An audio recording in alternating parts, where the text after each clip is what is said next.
Daremos sequência, então, aos trabalhos do 24º ENACOR e 47ª RAPV, com as palestras desta quarta-feira. Esta palestra terá como tema Visão Zero e Sistemas Seguros. Convidamos para presidir a mesa Rilmar dos Santos, da ABDR, e para secretariar a mesa, Jéssica da Silva Nemitz, do DAIR RS. O palestrante convidado, ao qual convidamos ao palco, é Frederico de Moura Carneiro, secretário da Senatran. Bom dia, colegas. Dando sequência aqui nesta quarta-feira gelada, né? Mas vamos em frente, vamos aquecer aqui através dos conhecimentos aqui e dos nossos palestrantes do dia nesse auditório. Hoje nós temos aqui uma autoridade nacional de trânsito, é a maior autoridade de trânsito do Brasil, Dr. Frederico, que é um engenheiro civil, e ele é o secretário nacional de trânsito do Senatran, da Secretaria Nacional de Trânsito, antigamente chamava Denatran, e agora é o Senatran, que é uma secretaria dentro do Ministério da Infraestrutura de Transportes brasileiro. Então, com isso, nós temos aqui a maior autoridade de trânsito, que vai ser muito bom. Ontem você participou da abertura, e o doutor Frederico, semana passada, mês passado, esteve exatamente na tribuna da ONU, em Nova York, onde levou as questões do trânsito brasileiro dentro do Penatrans e dentro daquele plano mundial de redução de 50% das mortes nos países ligados à ONU. Então, o doutor Frederico mandou uma imagem emocionante dele ocupando aquela tribuna da ONU e falando dentre tantos outros países também. Então, o doutor Frederico de Moura Carneiro, secretário da Senatran, engenheiro civil pela Universidade de Brasília, mestre em transportes, com especialidade em segurança de trânsito, pela Universidade de Brasília, UNB, perito criminal da Polícia Civil do Distrito Federal e lotado na seção de delitos de trânsito do Instituto de Criminalística de 2002 até 2015. Consultor legislativo da Câmara dos Deputados na área de trânsito, transporte e desenvolvimento urbano, de 2015 a janeiro de 2020. Diretor-geral do Denatran, de janeiro de 2020 até abril de 21, e secretário executivo do CONTRAN, desde 2021, e secretário nacional de trânsito, desde setembro de 2021.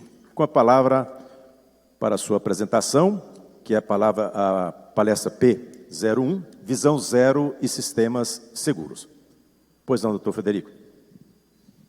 Obrigado, doutor Rilmar. Ficar um pouquinho aqui, até para esticar um pouquinho, né? Seria bom a gente talvez até fazer um aquecimento, mas vamos direto para o assunto principal aí, para ver se todo mundo acorda. Bom dia, pessoal.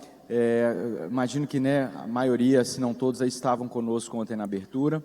E a gente já deu um pouquinho, né, de um spoiler do que seria tratado nessa conversa nossa pela manhã. E esses dois temas, né, eles estão, na verdade, numa sequência de 3 palestras que a gente teve aí a oportunidade, a honra de ser convidado pela BDR, pela BPV. Então, nos últimos 2 ENACORs, a gente, apesar de ser em formato virtual, né, por gravação de vídeo, a gente apresentou, então, em 2020, uma palestra que tinha o tema Segurança Viária, um olhar integral. Em 2021, logo depois da revisão do Plano Nacional de Redução de Mortes e Lesões no Trânsito, o Penatrans, a gente fez uma apresentação sobre o Penatrans, né, como foi o processo de revisão, qual que é a estruturação do plano. E, na sequência, não sabíamos que seríamos convidados para as 3 seguidas, né, Rilmar, mas foi muito oportuna esse sequenciamento. E hoje nós vamos trazer o Sistema Seguro e Visão Zero, que são 2 importantes conceitos que estão imbuídos dentro do Penatrans, ou seja, a base do Penatrans.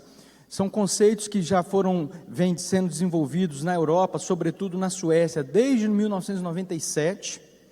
E olha, para a gente ver o desalinho de tempo, né? Em 97 é quando o CTB estava sendo publicado, editado aqui no Brasil.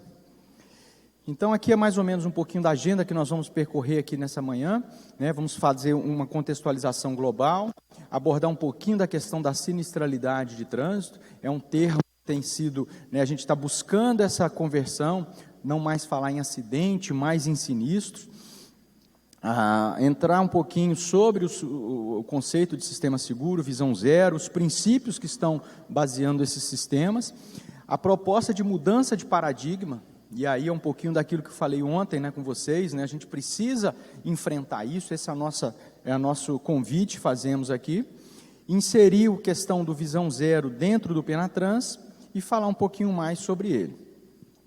Bom, mundialmente, esse tema, né, vinha sendo preocupação da ONU em diversos países. Nós tínhamos aí uma tendência crescente do número de mortes em decorrência de acidentes de trânsito em todo o mundo.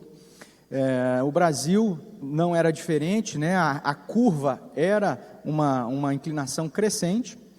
E em 2011 a ONU decretou a primeira década. Então era simplesmente a década, né?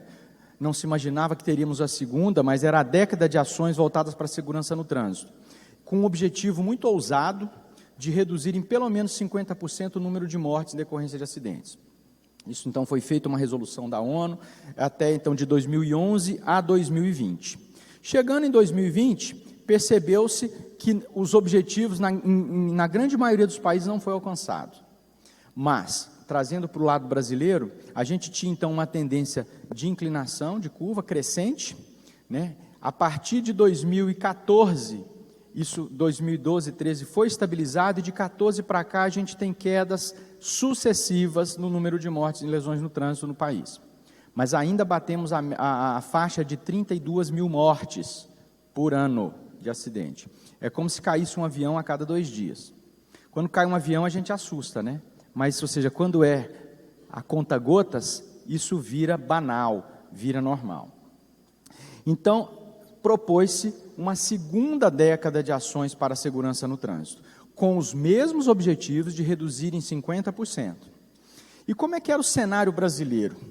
Em 2015, o Brasil recebeu essa reunião interministerial da ONU em Brasília. Houve em 2009 em Moscou, 2015 em Brasília, 2020 na Suécia. Aqui em Brasília, o discurso brasileiro era de que dificuldades, falta planejamento, falta coordenação, falta vontade política. Mas, quando tivemos, como o Dr. Hilmar bem colocou, agora em 2020, a ONU criou então uma base dos Objetivos de Desenvolvimento Sustentáveis. E essa questão de segurança no trânsito se enquadra nesses 2 objetivos, 3 e no 11. Então, ou seja, dentro desse contexto, a gente precisava sair daquele discurso de 2015, né, de dificuldades, de falta de perspectiva, para um cenário mais positivo, um cenário um pouco mais claro e mais, vamos dizer, otimista em relação a isso.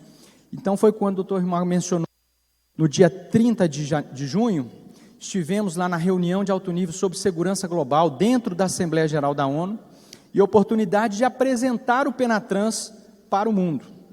O plano, como já dissemos aqui no ano passado, foi revisado por mais de 100 especialistas, representantes de mais de 50 órgãos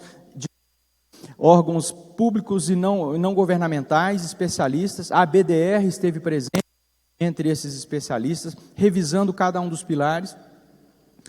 E, na ocasião, o que foi dito, o que foi ouvido lá, a realidade brasileira está bem avançada em termos de planejamento, em relação à maioria dos países que lá se manifestaram. O que nós vimos na tônica é um cenário hoje, em boa parte dos países do mundo, como o Brasil estava em 2015, sem perspectiva. Havia um projeto de lei tramitando na Câmara para criar o Penatrans. Hoje, em 2022, nós temos um plano robusto, um plano revisado, um plano que traz diretrizes para todo e qualquer gestor de trânsito no país. O mais inexperiente que seja, se ele pegar esse Penatrans, colocar debaixo do braço, ele sabe como promover política de redução de acidentes no seu município, no seu estado, no seu órgão. E ele está chancelado, não só por esses mais de 100 especialistas, pela sociedade, que esse processo passou por uma consulta pública, tivemos 250 contribuições, 80% delas foram acolhidas no texto, e no final, em último momento, foi aprovado pelo Conselho Nacional de Trânsito. É um conselho composto por 10 ministros de Estados, e aprovaram por unanimidade esse plano. Desde setembro de 21 para cá, a gente vem percorrendo cada unidade da federação do nosso país, já são 23 ao todo, faltam apenas 4, e firmando o compromisso de implementar esse plano dentro de cada unidade da federação, em cada estado. E o que a gente vê é o engajamento. Órgãos municipais, órgãos estaduais, federais, polícia militar, polícia civil, Secretaria de Saúde e Educação, são vários atores envolvidos nesse processo. Então, a gente tem, sim, um plano robusto, nós temos algo a apresentar, e foi muito bem acolhido lá durante essa Assembleia. Voltando, então, a falar a questão dos sinistros. Por que eles acontecem? Como o doutor Hilmar colocou, eu fui perito criminal em acidente de trânsito lá no Polícia Civil do DF por 12 anos. E todo santo dia, essa era a nossa grande questão. Qual a causa do acidente? Para fins criminais, a gente precisa estabelecer uma, que nós lá chamamos, dentro da criminalística, de causa determinante. É aquela que, se você retirar do episódio, o evento não acontece. Mas, na prática, a gente vê que são vários fatores envolvidos. Aqui nós temos uma pequena lista aí de um acidente, num exemplo de atropelamento. Ou seja, o motorista pode estar desatento, o pedestre pode estar desatento, falhou o sistema de freio, descendo uma ladeira igual aqui de Bento Gonçalves, né? A frenagem não ajuda, pista molhada, então são vários fatores, visibilidade, iluminação, uma saída de curva, tudo isso está envolvido. E a probabilidade desse evento acontecer tem a ver com a combinação de cada um desses fatores isoladamente. Então, imagina o seguinte, esse aqui é uma probabilidade, e a gente tem 10% de chance de o condutor estar desatento na hora que atravessa um pedestre a pista. Vamos pegar aqui agora o seguinte, uma outra probabilidade, 5% de o pedestre estar desatento. Se a gente incluir aqui o fator telefone celular, essa probabilidade sobe horrores. Mas vamos lá, analisando isoladamente. Coloca os dois fatores em conjunto. Não está muito claro ali, mas eles não se sobrepõem. Nenhum dos quadradinhos ali estão sobrepostos. Logo, a chance desse acidente ocorrer não existe. Se a gente acrescenta mais os outros fatores e vai criando esse mapa de probabilidade, e aí nós temos a seguinte situação, um atrás do outro. Se o primeiro fator, que é a atenção do motorista, falhou, mas todos os outros, eles estavam ok, principalmente o segundo, que é a atenção do pedestre, o motorista está lá distraído, olhando o celular, mas o pedestre percebeu que o carro vem e voltou, acabou o acidente. Então, você já elimina isso. Mas, quando a gente tem mais de um evento acontecendo, babau. É aí onde está o problema. Do que a gente extrai de tudo isso? Que isso nós temos um sistema. São vários fatores, eles acontecem simultaneamente e eles precisam ser considerados simultaneamente. Não há como falar numa abordagem isolada. Então, nós temos aqui predominantemente na plateia engenheiros rodoviários. Ou seja, não dá para a gente simplesmente falar assim, não, olha, eu já fiz um bom projeto, a geometria é perfeita, tem sinalização, tem tudo, pronto. Acabou o problema de acidente. Infelizmente, não é isso que acontece. Tem outros fatores que precisam ser considerados. Então, esse é um dos conceitos, a abordagem do sistema seguro, ou seja, uma abordagem sistêmica. E nós falávamos isso lá em 2020, quando trouxemos aqui a palestra, sobre os 3 pilares, os 3 Es da segurança viária, que todo mundo aqui está careca de saber, engenharia, educação e esforço legal. Então, ou seja, precisa abordar tudo isso de uma maneira conjunta, holística. E aí nós temos aqui uma mudança de conceituação. Esse primeiro aqui à direita é o modelo tradicional, ou seja, e é o que nós fazemos diariamente, cotidianamente. Nós identificamos grupos, locais, fatores de risco, pontos críticos, implementamos medidas de intervenção, ajuste geométrico, fiscalização acentua, campanha educativa, tudo isso, e aí a gente então torna aquele risco que originalmente era inaceitável, o risco de acidente, por uma situação aceitável, uma situação normal. O que se propõe, é o conceito do visão zero, do sistema seguro, é que a gente parta já desse nível de risco aceitável e chegue num cenário em que nem uma morte no trânsito é aceitável. Ou seja, nós vamos atuar proativamente, preventivamente. Então nós vamos identificar não mais aqueles fatores de alta incidência de acidentes, mas nós vamos projetar prováveis locais e situações de risco. E aí atuar preventivamente. Ou seja, a ideia é se antecipar ao acidente. A gente começar a atuar com base na estatística, com base em experiência, na literatura, e atuar de uma forma proativa, integrada, para que esse risco não mais a gente aceite, tolere essa questão. Então, eis aí os principais princípios do sistema seguro. Número 1, nenhuma morte no trânsito é aceitável. A gente vai ver um pouquinho mais para frente sobre isso. Os seres humanos cometem erros. Muitos já ouviram aqui dizer, quem estuda acidente de trânsito, fala, cerca de 90% dos acidentes de trânsito ocorrem por questões humanas. Né? Um pouquinho de via, um pouquinho da máquina, do veículo, a grande maioria ou seja, somos falíveis. Vamos errar, sim, não tem jeito. Você sai de casa um dia que você está desnorteado, né? Brigou com o marido, brigou com a esposa, está com problema financeiro, está atrasado para o trabalho, para uma reunião importante, tudo isso afeta o nosso comportamento. Nós vamos errar. Além disso, somos vulneráveis, somos frágeis. Né? Apesar de termos uma máquina, um escudo metálico para nos proteger, mas na hora de um acidente, isso aqui nos vulnerabiliza. Como pedestre, como ciclista, como motociclista, mais ainda. Outro conceito, princípio, é de que a responsabilidade ela é compartilhada. De novo, não podemos simplesmente lavar as mãos, engenheiros de tráfego, dizendo o seguinte, meu papel está feito. E essa gestão tem que ser proativa. Então, vamos passar aqui o primeiro conceito, é esse de nenhuma morte no trânsito é aceitável. Assistam, por favor, esse vídeo. Nós temos som? Number. Acceptable. 70 maybe. Probably 70. Can you send 70? Actually, this is what 70 people looks like.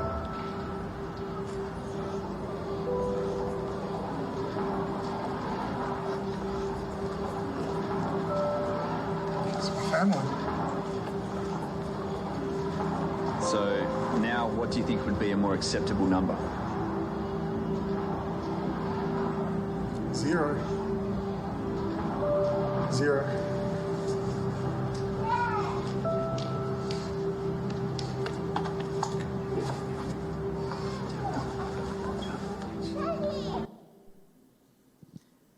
Eu tenho certeza absoluta que todos nós aqui já tivemos um amigo, um parente, que ou perdeu a vida ou se lesionou gravemente em decorrência de um sinistro de trânsito. Quando a coisa chega perto de nós, a situação muda. E esse é exatamente a proposta.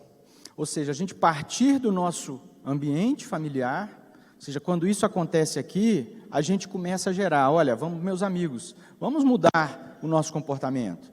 E aí dos amigos para os colegas de trabalho, para os vizinhos, a gente chegar em toda uma cidade e alcançar o nosso país por um todo. Então, essa é importante. Cada vez que algum de nós passou por um episódio desse, ainda que naqueles dias, aqueles momentos que logo sucederam esse trágico episódio, a gente muda o comportamento. É o que se espera com relação a isso.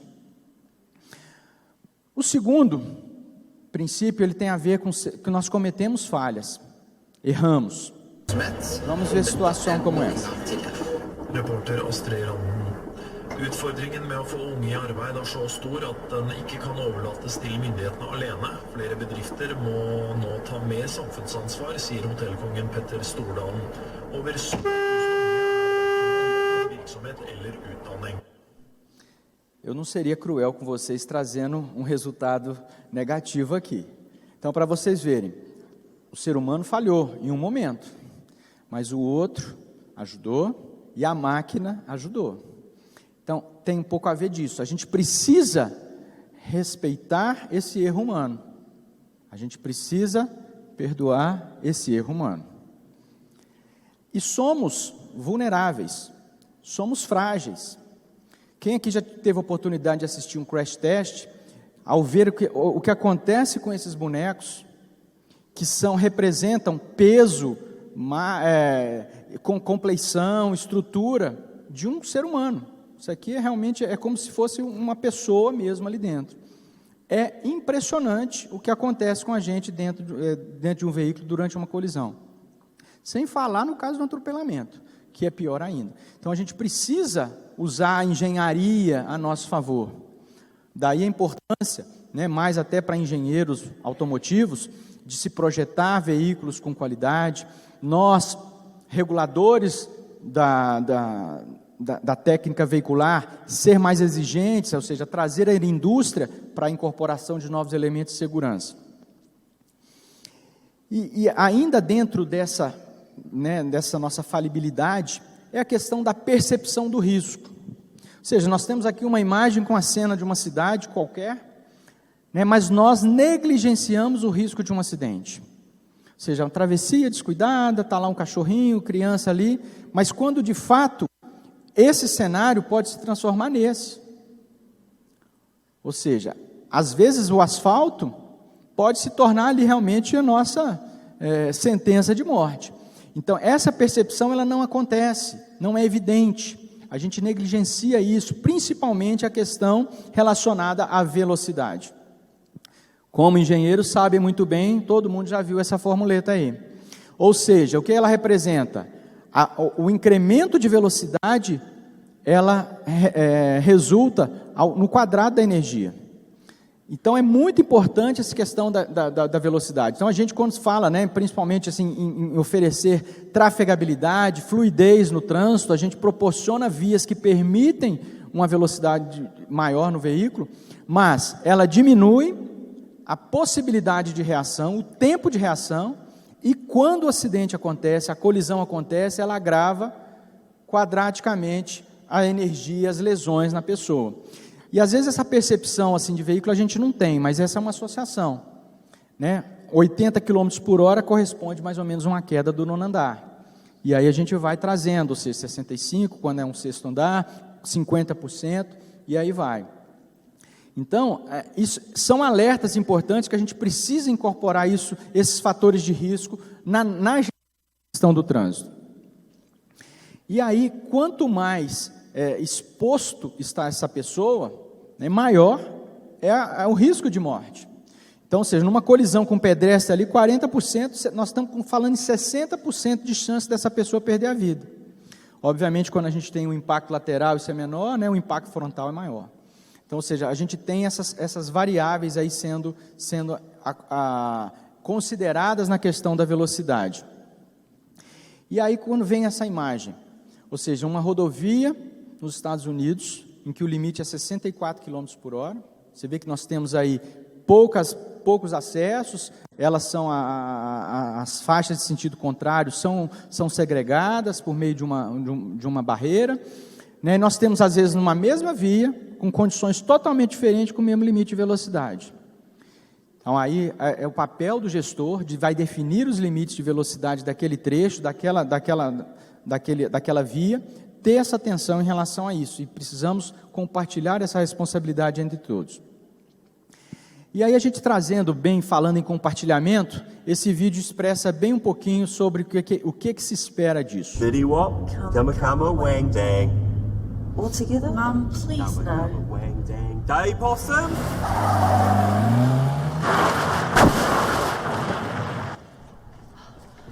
You alright? Family of four, you okay? Yeah, good thing we're all wearing seatbelts. Good thing that I saw you, though, right? Yes, yeah, good thing. Whoa, a bike rider. Hello.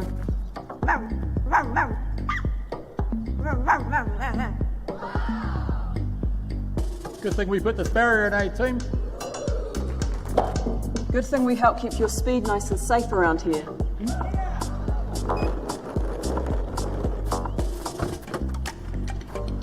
Good thing we made sure this car was worthy of a high safety rating. Wish I was the twins. Stop it, please.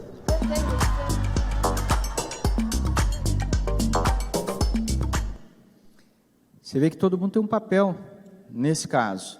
E é isso. O Penatrans, ele traz muito isso. São 6 pilares, pessoal.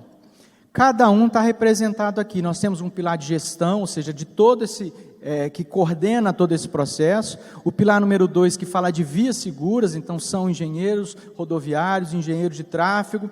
O pilar número 3, que trata da questão da segurança veicular. Pilar 4 fala da educação, campanhas educativas, então como usar o cinto de segurança, como transportar um cachorro, respeitar os limites de velocidade. O pilar 5 é o atendimento às vítimas, então vocês viram que caso tivesse alguma lesão, o atendimento ali foi primordial, se tivesse alguém ferido, para poder fazer o resgate, fazer o socorro. E o pilar número 6, que é de fiscalização, então tinha lá alguém aferindo a velocidade. Essa é a proposta do Penatrans, que é a proposta de um sistema seguro, todos compartilhando as responsabilidades. Mais uma vez, ela tem que ser proativa, integrada. Então, essas áreas de risco, de atuação aqui, refletem muito bem o que nós temos no Penatrans. Esses 6 pilares que eu falei, eles estão inseridos aí dentro dessa área de atuação. E aí a proposta final, vamos mudar o paradigma. Em vez mais de analisar o risco de acidentes, vamos procurar preservar a vida, evitar as mortes e lesões graves. Ou seja, não mais focar a causa do acidente no fator humano, que nós vamos errar, mas sim que a gente tem que compartilhar essa responsabilidade entre todos. Há necessidade de fazer um planejamento, não mais ficar contando mortes e depois tentando remediar o irremediável. Vamos nos antecipar e propor algo antecipadamente. Essa demanda pela segurança não são as pessoas que não querem, mas elas querem, desejam, exigem e têm todo o direito de ter uma vida segura. A questão dos recursos, quando se fala em salvar a vida é caro, não. Salvar vida é custo efetivo, e nós vamos falar um pouquinho sobre isso daqui a pouco. E o objetivo não é mais tentar alcançar um nível ótimo. Com todo respeito à ONU, que propõe 50%, mas nós temos que buscar algo maior, ou seja, nenhuma morte no trânsito. E essa é a proposta do Penatrans. Caso a gente consiga implementar as ações ao longo dessa década, se espera salvar 86 mil vidas até 2030. E aí a gente vai salvando mais e vai salvando mais. E veja também a mudança de narrativa. Não é, a gente está propondo, não mais evitar que a morte aconteça, mas salvar vidas, colocar a vida em primeiro lugar. Ela sim é o mais importante. Atualmente está em vigor, em andamento, uma consulta pública sobre as campanhas educativas de trânsito para 2023. O tema proposto, a mensagem é: no trânsito, escolha a vida. É isso que a gente precisa transformar essa narrativa, é bater na tecla, vamos salvar vida. E foi a proposta que eu fiz ontem, não só mudar a vida das pessoas como engenheiros, mas vamos salvar a vida dessas pessoas. E aqui, eu peço emprestado aqui ao nosso amigo, meu xará Frederico Rodrigues, é um engenheiro, doutor, do Observatório Nacional de Segurança Viária, uma entidade que tem um acordo de cooperação com o Ministério da Infraestrutura e com a Senatran, e nós encomendamos dentro de alguns projetos que temos lá, um que pudesse ter essa ligação rodoviária com a questão dos sistemas seguros, que maravilhosamente bem foi denominada de projeto Rodovias que Perdoam. É exatamente considerando o erro humano, considerando a falha, e nós precisamos oferecer uma infraestrutura que perdoe esse erro, que esse erro, quando ele acontecer, e vai acontecer, ele não cause, ou seja, essa pessoa não pague esse erro com a vida, ou com uma lesão, com uma indenização, ou com uma lesão permanente. Então, o professor Frederico me autorizou aqui fazer uso desse trabalho que ele nos apresentou em janeiro de 2021, não é isso? Janeiro de 2021. Então, tiveram vários profissionais envolvidos aí, e uma questão tem muito a ver com a realidade brasileira. Nós vivemos um período, né, e já tem muito tempo isso, um arroxo fiscal, escassez de recursos, e a gente, ou seja, traduzindo, o cobertor é curto, bem típico aqui para o nosso clima gaúcho, né? Então a gente precisa estabelecer essa matriz, e a proposta é que nós foquemos naquilo que tem baixo custo e alto benefício. Então, o estudo foi baseado, bem mais amplo, né? Eu peguei assim, um extrato bem reduzido aqui, sobre o que apresentou o observatório, para a gente, então, priorizar isso. São medidas que têm uma alta efetividade, ou seja, vão ter um retorno, né, em termos de segurança viária, e o custo relativamente baixo. Então, aqui nós trazemos aqui 3 exemplos, ali cortou um pouquinho, mas os 2 primeiros casos aqui, à direita, né, nós temos balizadores, dividindo aí faixas de sentidos opostos de tráfego. No meio ali nós temos sonorizadores, às margens de uma rodovia, ou seja, perto de um acostamento ali, né? E o terceiro caso ali são as defensas, a contenção lateral.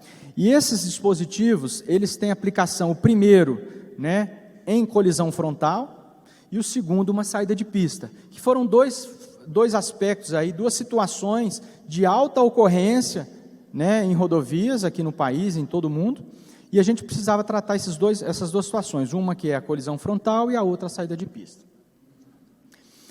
Então, esse estudo baseou o seguinte, na questão de a efetividade de cada um desses dispositivos, tomou como base, né, o Manual de Segurança Viária, um trabalho aí elaborado pela Fundação Mafre, a metodologia IRAP, né, que considerou isso, e esse terceiro, de onde é mesmo, professor?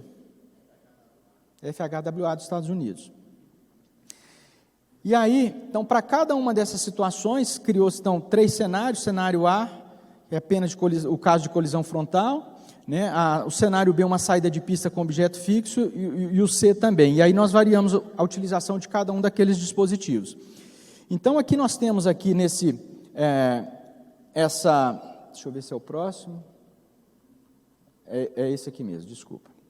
Então, aqui naquela coluna ali, né, do CRF, Clube de Regatas Flamengo, isso aqui eu estou ainda com o jogo de ontem na cabeça aqui, mas é o Crash Reduction Factor, ou seja, um coeficiente que mede a efetividade dessa medida. Então, nós temos aqui, o delimitador, ele tem um CRF médio de 90%, ou seja, quando implantado em uma via de duplo sentido, né, aquele condutor que por uma distração, algum momento, ele retorna para a sua faixa, aquilo inibe uma ultrapassagem em situação desfavorável, insegura, né? E o custo, gente, disso, isso aí dados também de 2020, né? Então talvez é só para ilustrar, talvez vocês tenham dados aí, com certeza mais atualizados, mais precisos que isso. Então nós estamos falando algo em torno de R$50 mil o quilômetro. Então uma medida barata e tem uma efetividade gigantesca. E aí nós trazemos os outros casos, do sonorizador e da contenção. Obviamente a contenção tem uma eficiência muito maior, né? Ou seja, ela impede que o veículo saia da pista. O sonorizador é um alerta. E muito caso de saída de pista é devido a sono, é devido à distração. Ou seja, o cara sai ali, faz aquele barulho, opa, já volta. Quem já teve oportunidade de dirigir veículo que tem esse sistema de sensores no assento, é muito evidente, você vem assim uma mudança de faixa sem sinalizar, ele já acusa. Tem veículo até que volta já para a posição original, ele tem um balizamento com sensores que é fantástico, tecnologia embarcada. Então a gente precisa lançar a mão disso. Mas no caso da engenharia, nós temos então situações, obviamente, a barreira, a contenção é bem mais cara do que o sonorizador, mas nós temos uma efetividade nisso. Né? E os estudos foram feitos aí, ou seja, a gente tem uma relação positiva e foi feito um cálculo quanto que se consegue atingir aí de redução de acidentes e o custo disso ao longo do tempo, né? Então a gente precisa, esse exemplo é mais para a gente dizer o seguinte: nós temos que sair da inércia. Se a gente falar buscar o ideal, né, às vezes a gente não consiga. O ótimo é inimigo do bom, já ouviram isso? E na engenharia, gente, isso aí é que determina, é recurso, né? A gente diz, primeiro lugar é custo, segundo, custo, lá embaixo vem a técnica, vem a segurança. Infelizmente a gente trabalha com orçamento. E eu estou propondo a vocês que dentro dessa lista a gente inclua a questão da segurança viária, nessa análise. Então, às vezes o orçamento está reduzido, vamos lançar mão de alguma dessas medidas. E lá na ONU houve um painel sobre financiamento. Estavam presentes o Banco Mundial, o Banco Interamericano. Recursos existem, estão disponíveis. Uma coisa que foi dito, falta projeto. E ninguém quer investir dinheiro num projeto que não sabe se vai dar certo. Então a gente precisa caprichar nesses projetos, mostrar contas, essas contas. Olha, o que a gente tem aqui, baseado, gente, em literatura. Isso foi um estudo científico, né, realizado por um engenheiro doutor no assunto, uma equipe técnica de alta qualidade que pesquisou, e com base em literatura consolidada. Nós estamos falando aí de grandes entidades, né, que estudam isso diariamente. Então, ou seja, vamos botar isso no papel. E foi argumentado lá, falta projeto, nos apresente projeto que a gente consegue disponibilizar o recurso. E não só um recurso, né, a ser pago, né, um financiamento, mas às vezes investimento assim é 0,800. Estava presente também representantes da iniciativa Bloomberg, americana, uma entidade que investe e aplica recursos, sim, em segurança viária. No Brasil, nós já temos alguns exemplos de cidades como Fortaleza, Recife, Salvador, em que a questão, eles estão investindo dinheiro em segurança viária, em planejamento urbano, trazendo redução. Então, ou seja, há recurso, sim, disponível, além também da possibilidade de parcerias.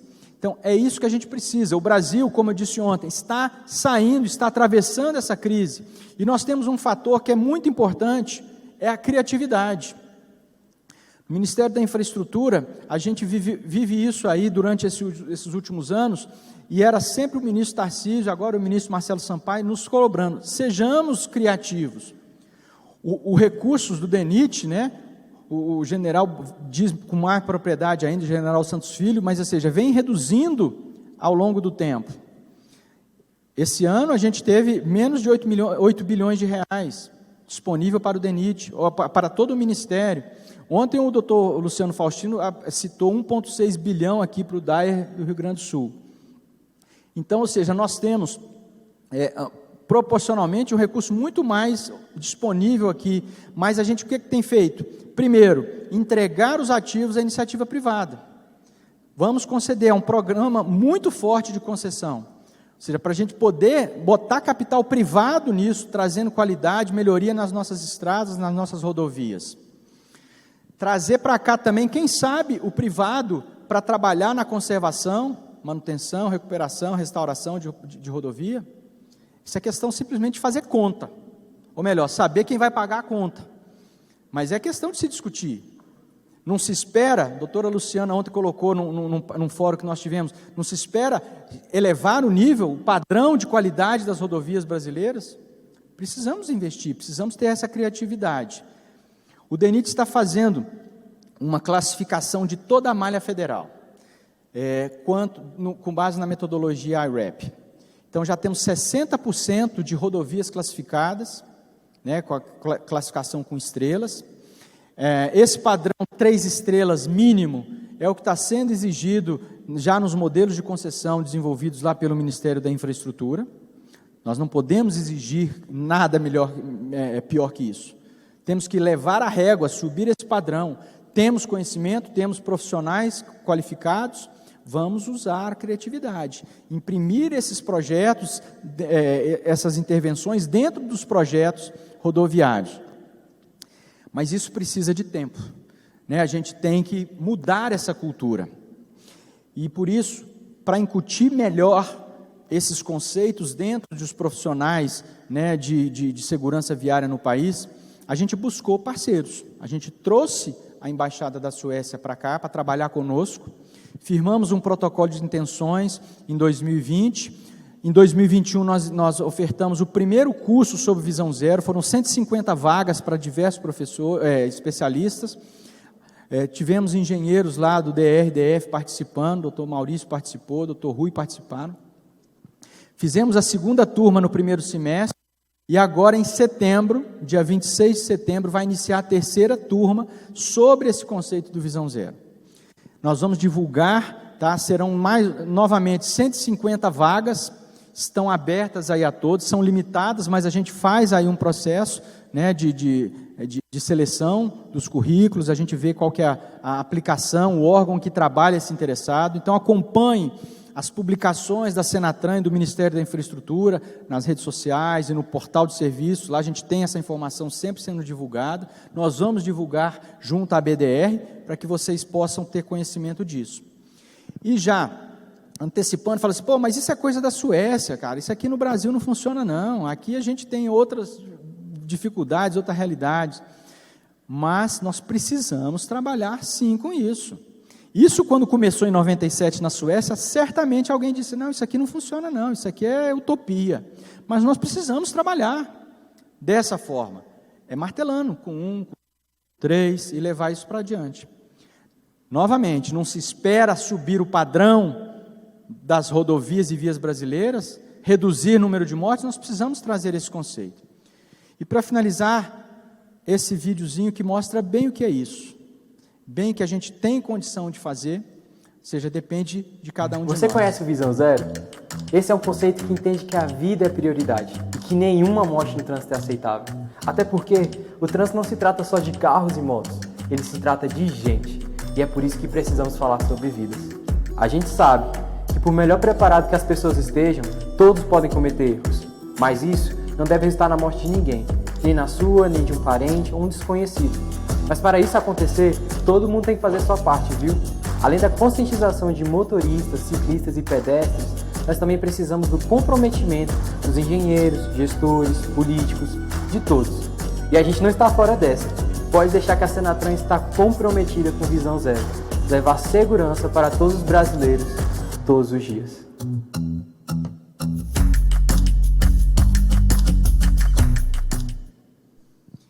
E para que a gente não tenha uma concepção errônea do Visão Zero, não é para a gente se cegar em relação a esse problema, é para que a gente possa olhar esse problema, e o zero aí é o número que a gente está buscando, objetivando chegar em termos de segurança, de número de mortes no trânsito no país.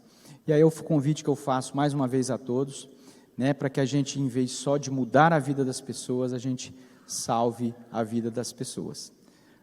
Muito obrigado, pessoal.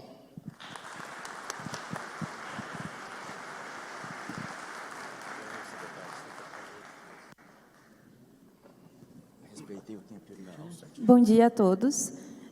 Esses 10 últimos minutos da palestra, a gente destinou às perguntas. Então, quem quiser fazer alguma pergunta, fique à vontade. O QR Code está no telão.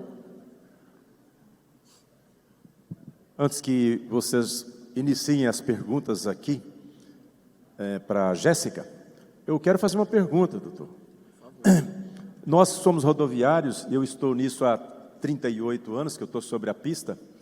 Puxa vida, esse problema não passa, doutor Frederico. Esse problema de acidente no Brasil não passa nunca. O que fazer para resolver isso, doutor Frederico?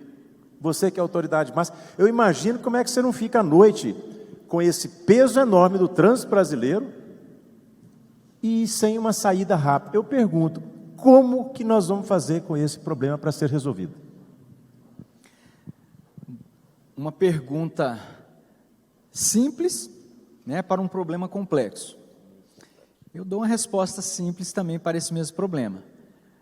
Como eu disse mais cedo, vamos andar com o Penatrans debaixo do braço, estudar o Penatrans, verificar quais são as ações de responsabilidade de cada órgão, de cada ator, de cada pessoa que de certa forma trabalha no trânsito, ou que ainda né, se utilize do trânsito, aí é todo mundo.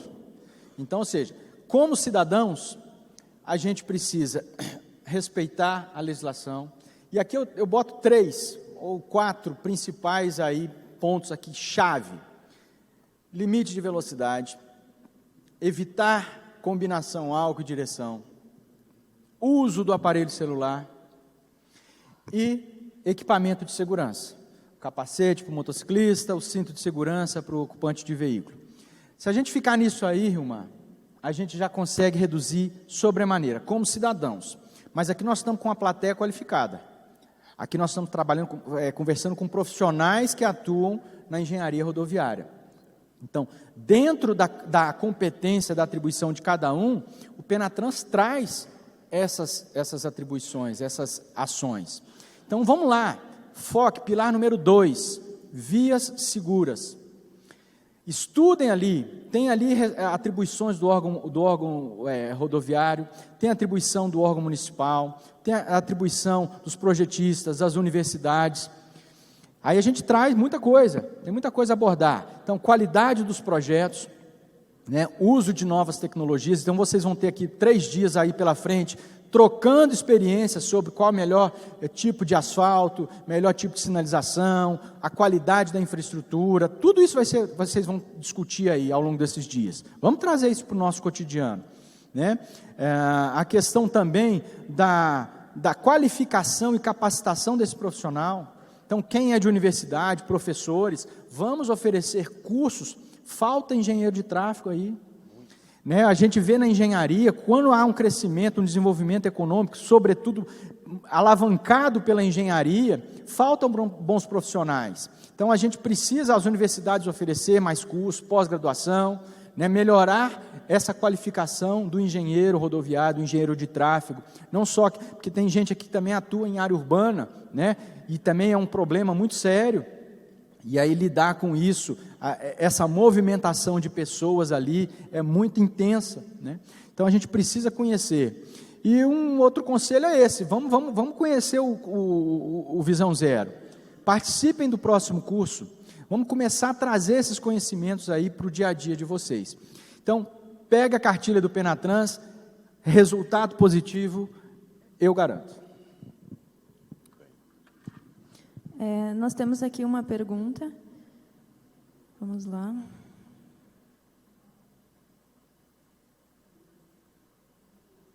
Só um minuto. O BID pode entrar com recursos? O Banco Interamericano de Desenvolvimento pode entrar com recursos? Com certeza, né? Então, nós já tivemos, como eu disse lá em Nova York, conversamos com representantes tanto do Banco Mundial quanto do BID, a linha de financiamento para investimento em segurança viária. E, de novo, falta projetos. Então, fica aqui até uma sugestão. São 3 intervenções, no estudo tem algo, né, bem mais, né, tem a criação de faixa adicional, tem vários outros elementos, situações que podem ser incorporadas. Sugestão: vamos fazer um projeto nisso, pegue lá um trecho de uma rodovia estadual ou federal que queiram fazer aplicação de recursos, simulem esse fator aí de redução de acidentes, de cada um dos dispositivos, faça um comparativo, leva para o BID até as duas coisas.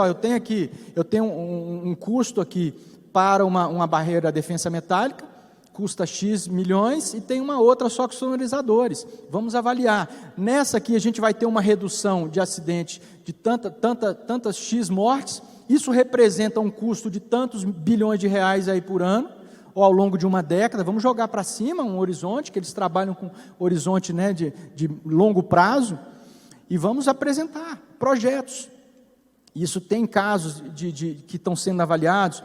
O atual diretor, um dos diretores da Agência Nacional de Transportes Terrestres, o engenheiro Luciano Lourenço, ele está defendendo uma dissertação de mestrado, exatamente que ele está fazendo a análise em rodovias com base em classificação de IRAP, onde foram implementadas medidas como essas, simples, delimitadores, alguma intervenção que foi feita na via, e está comparou o índice de acidentes antes e após a intervenção. Então, ele tem dados reais e outros vários estudos em relação a isso. Então, pesquisando isso, a gente consegue chegar a dados reais para comprovar. Vou aplicar essa intervenção e vamos reduzir mesmo, a gente tem casos. Isso dá para se quantificar. O IPEA tem estudos com relativo ao custo de acidente de trânsito no Brasil. Então, vamos pegar esses valores e apresentar projetos. Realmente, assim, tendo projetos, a gente pode fazer esse meio de campo com o BID ou com o Banco Mundial. E, como eu disse, até mesmo buscar parceiros que têm interesse em investir aqui esses recursos custo zero. Como convencer os órgãos de controle sobre o mérito das especificações compatíveis com a visão zero, mas que impliquem significativamente em valores mais elevados de licitações? E também tem uma outra questão sobre se existe algum grupo de trabalho relacionado às questões de visão zero.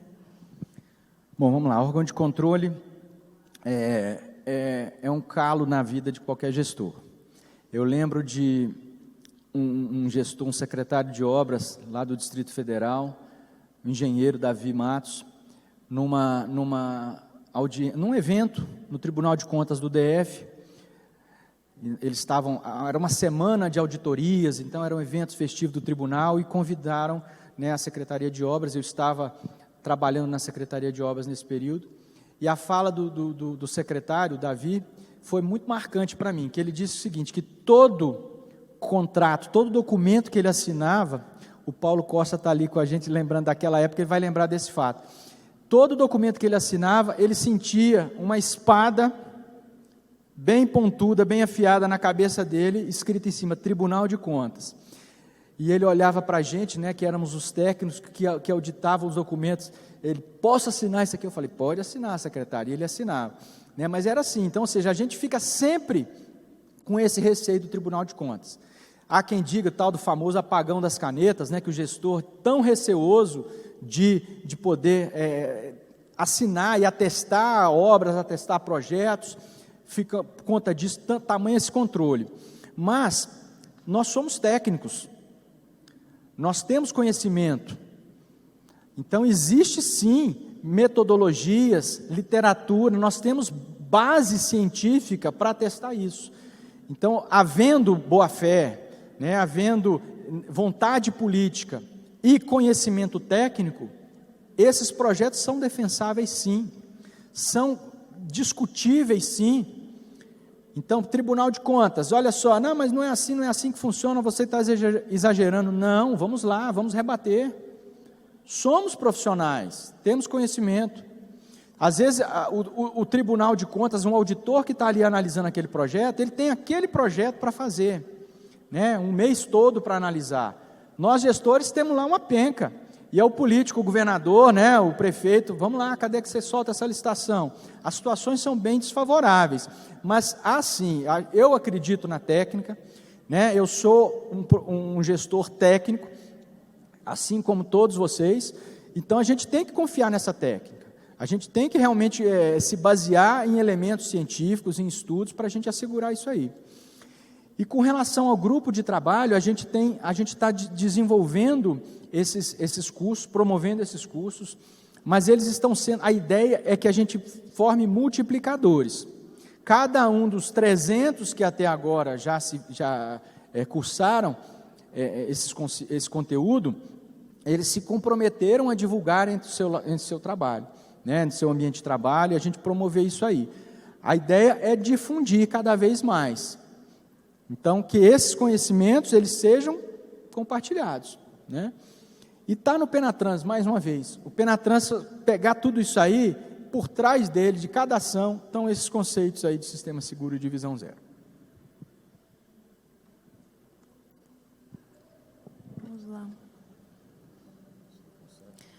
Se o FUNSET disponibiliza recursos para projetos de trânsito. FUNSET. Todo mundo acha que FUNSET, né, é a salvação de todos os problemas. Eu assim achava quando assumi o Denatran. O FUNSET, ele é um fundo criado por lei, mas que infelizmente ele na prática ele é totalmente ou quase totalmente contingenciado para o Tesouro Nacional. Então, 5% do que os órgãos de trânsito autuadores de todo o país arrecadam com infração de trânsito vai para o FUNSET. Isso aí é depositado nessa conta, mas o que é destinado à Senatran para promover as ações lá de segurança no trânsito e a gestão da política de trânsito é apenas cerca de 8, 10% desse valor. Então, esse valor é totalmente contingenciado. A gente não consegue pegar e aplicar em projetos, é muito pouco, né? E a grande parte disso aí é geralmente para gerir os sistemas informatizados, manter os DETRANs, os órgãos funcionando, manter o sistema de Renavan, de Renache, Renainf e agora o Renaeste. Então, o FUNSET, ele não se aplica para essa situação. Mais uma, como trabalhar com os ciclistas sobre visão zero, segregando eles por ciclovia quando possível? Temos uma dificuldade punitiva sobre eles. Exemplo, usam o passeio público ou andam no contrafluxo? Algo relacionado à visão zero e às ciclovias. Bom, as bicicletas, né, elas têm ganhado cada vez mais espaço nas vias públicas. Na verdade é o seguinte, vou reformular minha frase.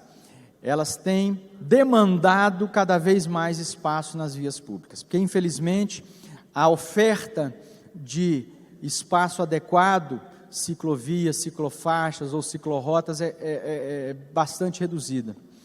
Então a gente vê numa tendência, né, de migração dos meios de transporte motorizados para o não motorizados.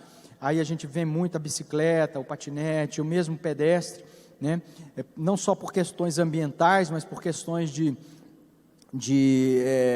fluidez, de mobilidade, né? A gente vê assim espaço, e também tem muito a ver a questão de segurança, né? Ou seja, bicicletas e pedestres, eles causam menos acidente do que veículos, mas a maioria das cidades brasileiras, os projetos de ocupação e desenvolvimento urbano não contemplam, né, adequadamente as ciclovias e ciclofaixas.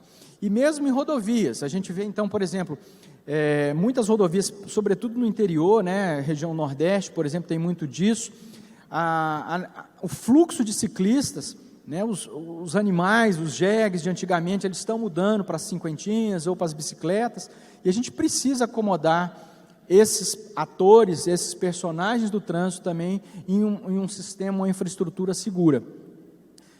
Volto de novo, fala, ele só fala do Penatrans, mas é isso. No Penatrans tem ações voltadas a ciclistas, né? E a gente tem aí, recentemente o CONTRAN, ele publicou um manual de sinalização cicloviária, então também é muito importante para nós, engenheiros de tráfego, né, podermos conhecer essa sinalização, quais são as regras que foram padronizadas pelo CONTRAN e aplicar nos projetos, dar a devida sinalização. E também tem um outro fator muito importante aí, a questão da educação. Não só de condutores, né, que vamos dizer que é quem é o lado forte desse jogo, mas também o ciclista. E aí a gente tem campanhas muito fortes, até de entidades que trabalham com ciclistas, conscientizando o ciclista. Porque o ciclista, às vezes, ele pega lá no código lá, né, que o maior deve respeitar o menor. Então ele se acha direito. Não, o código diz que o veículo tem que me respeitar. Então eu ando onde eu quiser e ele que se desvie de mim. Mas aí contradiz aquele conceito do sistema seguro, da gestão e responsabilidade compartilhada. Eu tenho que cuidar de mim, em primeiro lugar. Então a gente tem que confiar desconfiando. Então esse é um trabalho que a gente vê muito em cima do ciclista. Ele acha que eu estou aqui, eu ando e azar o outro. Mas é importante a gente colocar no lugar do outro. Há algumas campanhas, principalmente com motoristas de ônibus, que é fantástica. Em algumas cidades a gente já viu isso aí. Eles colocam os motoristas em bicicletas, né, aquelas bicicletas de spinning, parados ali, pedalando, e passa um ônibus assim, coladinho deles, aquele ventão lá. Então o cara se põe na situação do ciclista, e várias vezes a gente tem depoimentos do motorista de ônibus, fala assim, pois é, eu andava, às vezes eu não dava muita importância, eu tirava um sino do cara, né, porque eu estou no meu espaço, ele que está invadindo o meu, e às vezes não tem esse devido cuidado. Então, a tal da empatia, né, que fala-se muito, é importante no trânsito também, a gente tentar se colocar no lugar do outro, sentir a vulnerabilidade do outro, para a gente tentar mudar um pouco a nossa postura. Pessoal, o nosso tempo de perguntas e respostas se encerrou. Eu vou passar a palavra para o presidente da mesa aqui. Bom, são várias perguntas que ainda tem aqui com a Jéssica. Eu gostaria que, se alguém pudesse fazê-la diretamente para o doutor Federico, né? Você vai estar aqui conosco até o final do evento, não é isso? Isso. Final de hoje. Então, aproveitem aí para fazer as perguntas para ele. Nós temos um pequeno intervalo agora, até às 10h30. Em seguida, nós temos uma palestra show de bola do general Santos Filho, que é o diretor-geral do DENIT, que vai apresentar aqui como gestão estratégica traz resultados para a disponibilização da infraestrutura dos modais de transportes, às 10h30. Então, vamos dar uma esticadinha nas pernas aí e voltamos em seguida para cá. Muito obrigado, doutor Federico. E aqui uma lembrança do Enacor RAPV para você. Muito obrigado. Obrigado pela atenção, pessoal.